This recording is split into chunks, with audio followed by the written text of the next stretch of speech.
Assalamualaikum warahmatullahi wabarakatuh. Jadi di video kali ini saya akan mempresentasikan yaitu materi presentasi saya itu musik dalam menyuarakan perubahan sosial budaya. Kita lanjut ke bagian abstrak. Nah, musik bukan hanya hiburan, tapi media ekspresi dan kritik sosial. Yang kedua, musik mampu membangun solidaritas dan kesabaran publik. Yang ketiga, penelitian ini digunakan dalam gerakan sosial di Indonesia dan dunia. Contohnya lagu-lagu Iwan Fals di masa reformasi atau lagu-lagu protes di gerakan Black Lives Matter. Semua itu membuktikan kalau musik bisa jadi alat perubahan. Yang keempat yaitu teknologi membuat pesan musik lebih cepat dan luas. Jadi intinya secara keseluruhan abstrak ini menjelaskan bahwa musik itu bukan sekedar suara, tapi juga alat komunikasi, alat perjuangan dan alat perubahan. Nah, kita lanjut ke slide selanjutnya itu pada latar belakang. Nah, sejak dulu musik hadir dalam gerakan sosial, reformasi, hak sipil dan lingkungan. Nah, yang kedua yaitu menjadi simbol perlawanan dan identitas kelompok. Kalau kita lihat sejarah, banyak gerakan sosial yang identik banget dengan lagu tertentu. Misalnya pada masa reformasi 1998 di Indonesia, banyak lagu-lagu protes yang jadi penyemangat generasi muda saat itu. Misalnya seperti lagu Iwan Fals, yaitu Surat Buat Wakil Rakyat dan lagu Bongkar. Yang ketiga yaitu era digital memperkuat peran musik sebagai media perubahan. Yang keempat yaitu penting dikaji karena musik membentuk opini publik dan budaya baru. Jadi secara garis besar, latar belakang ini menjelaskan bahwa musik punya sejarah panjang dalam gerakan sosial. Sampai sekarang pun perannya masih relevan dan kuat. Yang ke, Oke, di slide ketiga ini saya mencoba membahas musik sebagai ekspresi kolektif. Yang pertama yaitu musik menampung keresahan, harapan, dan pengalaman sosial masyarakat. Nah, contohnya seperti lagu-lagu Iwan Fals yang banyak menggambarkan suara rakyat kecil di masa Orde Baru. Misalnya lagu Bongkar, Manusia Setengah Dewa, Surat Buat dan Surat Buat Wakil Rakyat. Lagu-lagu ini memotret kondisi sosial politik pada saat itu dan memberikan ruang bagi masyarakat untuk merasakan bahwa keresahan mereka ikut disuarakan melalui musik. Jadi intinya musik sebagai ekspresi kolektif ini menunjukkan bahwa lagu bisa menjadi suara bersama masyarakat, bukan hanya suara dari satu orang saja. Yang selanjutnya itu musik sebagai kritik sosial. Banyak genre musik yang sebenarnya lahir dari kondisi penindasan, misalnya punk, reggae, dan hip hop. Genre-genre ini muncul dari kelompok masyarakat yang merasa suaranya nggak didengar.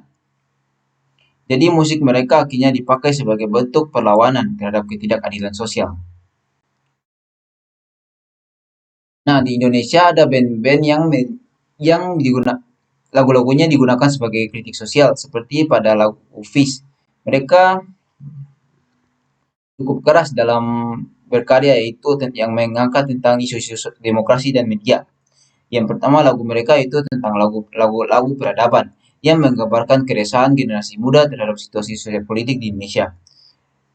Yang kedua itu lagu Camkan yang mengangkat isu intoleransi dan yang ketiga itu tarian penghancur raya yang berfokus pada kritik terhadap eksploitasi alam.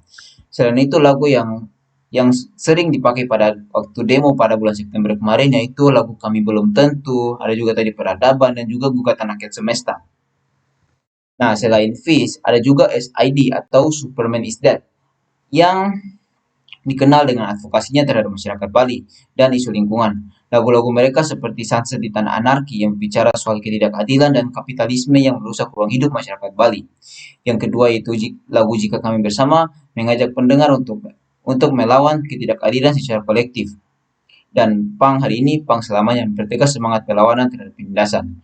Nah, dari narasi tadi muncul pertanyaan, yaitu kenapa sih kritik lewat musik itu efektif? Nah, gini teman-teman, karena musik itu menyampaikan pesan dengan cara yang lebih halus, relatable, dan mudah diterima publik. Orang mungkin awalnya cuma menikmati lagunya, tapi lama-lama